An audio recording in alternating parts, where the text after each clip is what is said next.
এই 5টা ঘটনা শুনলে আপনার শরীর কেঁপে উঠবে। আপনি কি জানেন জগন্নাথ মন্দিরে এমন কিছু রহস্য আছে যেগুলি আজও কেউ চোখে দেখে না, তবুও ঘটেই যায়। 1 নম্বর, প্রতি বছর রথযাত্রার আগে জগন্নাথ বিগ্রহে ঘাম জমে। না আছে এসি, না আছে হিটার, তবুও জল টপ টপ করে পড়ে। লোকেরা বলেন এটাই দেবতার প্রাণচিহ্ন। 2 নাম্বার, সুভদ্রার বিগ্রহে আপনি কোনো চোখ খুঁজে পাবেন না, কারণ তিনি একমাত্র যিনি দৃষ্টির বাইরে জগৎ দেখেন, যিনি দেখেন আপনার অন্তরের সত্য। 3 নাম্বার, প্রতি 12 বছরে বিগ্রহ পাল্টানো হয়। পুরনো বিগ্রহের ভেতর থেকে বের করা হয় ব্রহ্ম পদার্থ।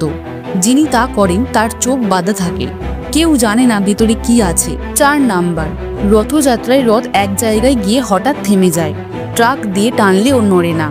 পূজা করলেই আবার রথ চলতে শুরু করে। এই শক্তিকে ব্যাখ্যা করতে কেউ পারেনি। 5 নাম্বার, যেদিন রাজা আসেন মন্দিরে সেদিন পুরোহিতরাও থাকেন বাইরে, কারণ ওই দিন দেবতা শুধুই রাজার। এটাই 1000 বছরের পুরনো নিয়ম।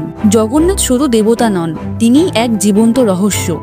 এমন আরও সত্য জানতে সাবস্ক্রাইব করুন এই চ্যানেলকে।